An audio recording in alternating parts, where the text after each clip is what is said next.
और कुशीनगर से अगली खबर है, जहां पौराणिक मान्यता है कि 100 काशी ना एक बासी। ऐसा माना जाता है कि 100 बार काशी में स्नान करने पर पुण्य एक बार बासी में स्नान दान करने के बराबर होता है। साथ ही ये भी माना जाता है कि देव दीपावली पर देवता भी बासी नदी में मानव रूप धारण कर स्नान करते हैं। इसी के चलते कुशीनगर जनपद के पडरौना के बासी नदी में बासी व रामघाट घाट पर हजारों श्रद्धालुओं ने आस्था की डुबकी लगाई।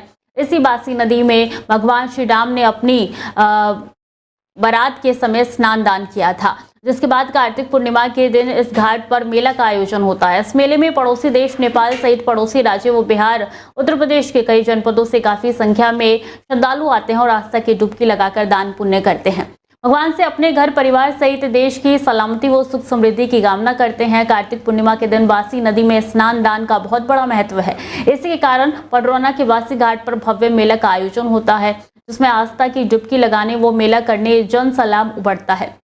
पहले ये मेला सवा माह मतलब 35 से 40 दिन तक चलता है। इस मेले में विशेष रूप से लोग अपनी बेटियों की शादी में दिए जाने वाले घर गृहस्थी के सामान की खरीदारी करते हैं, लेकिन प्रशासनिक उदासीनता और अवैध वसूली के चलते एक तरफ जहां मेला सिकुड़ता जा रहा है, तो दूसरी तरफ अवैध वसूली से झूला, सर्कस सहित मनोरंजन के अन्य साधन वाले मेले में आने से कतरा रही हैं। सवा माह तक चलने वाले मेले में अब किसी भी तरीके की 3 से 4 दिनों में समाप्त हो जाती है। दबी जुबान में ये भी कहा जा रहा है कि कुछ मनगढ़ंत किस्म के लोगों द्वारा मेला में दुकान व झूला लगाने वालों से अवैध वसूली की जा रही है। ये मेला क्यों लगता है? मेला लगता है पूर्णिमा का दिन मेला क्यों लगते हैं यहाँ पर भगवान राम का वास हुआ था बासी में। जी हाँ, इसीलिए हम लोग भी आते हैं यहाँ पर। हमारा छत्तीस का नाम है। हम कोरोना से हर साल आते हैं इस मेले में।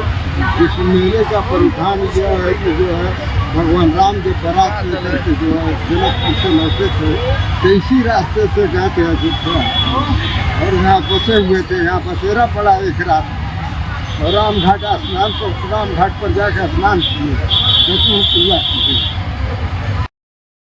तो ज्यादा जानकारी के लिए सीधे कुशीनगर से हमारे साथ गुड्डू निषाद जुड़ रहे हैं। गुड्डू, देखिए ये मामला निकल के तो सामने आया है, लेकिन अवैध वसूली के बारे में जानकारी कैसे मिली? क्या प्रशासन के कान में ये अभी तक बात नहीं जा पाई है क्या?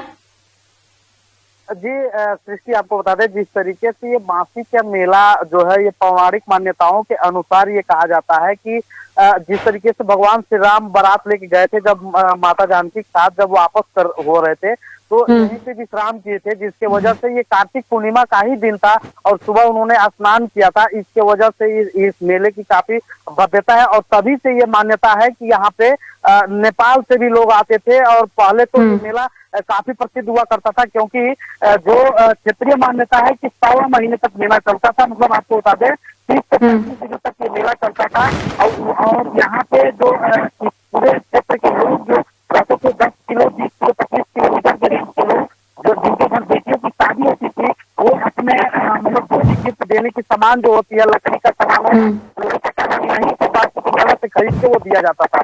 लेकिन आपको बता दें जिस तरीके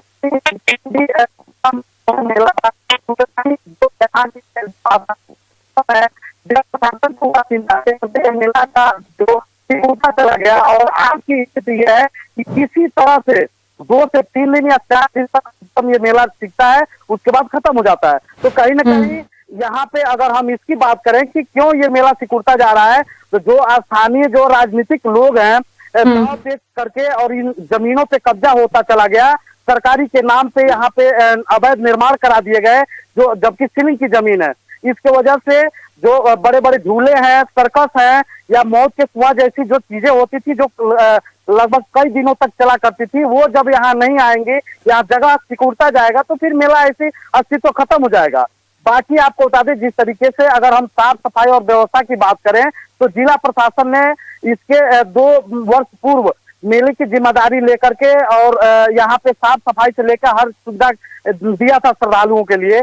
लेकिन वो भी अनुदासीन होता चला गया है। जो एक तरफ जहां मुख्यमंत्री कह रहे हैं कि हमारी जो सरकार है वो पौराणिक मान्यताओं को जोड़ते हुए जो भी पर्यटक स्थल है या इस तरह के जितनी धार्मिक प्रवृत्ति चाहे जो मेले हैं आयोजन है इनको हम बढ़ावा दे रहे हैं, लेकिन कुशीनगर जिला प्रशासन सीधे उस पे मतलब धब्बा लगाता दिखाई दे रहा है, क्योंकि जिस तरीके से इतनी पौराणिक मान्यता इतनी महत्वपूर्ण मेले को मतलब एक तरह से उदासीनता की वजह से बिल्कुल छोड़ता चला गए लोग। और वजह ये रही कि जो स्थानीय राजनीतिक लोग हैं उनका यहाँ पे लूट खसोट और वसूली चलता है। और अगर हम बात करें दूसरी तरफ यहाँ जो मेले का, तो जो दुकानदार हैं वो इसलिए नहीं आते हैं क्योंकि जितनी कमाई नहीं होगी उससे ज्यादा वसूली कर ली जाएगी। तो कहीं ना कहीं अगर ये चीज पे अगर हम ध्यान दें तो वो दुकानदार यहाँ आने जी बिल्कुल गुड्डू, यानी कि ये कह सकते हैं कि कहीं ना कहीं ऊपर से लेके नीचे तक सबकी संलिप्तता नजर आ रही है।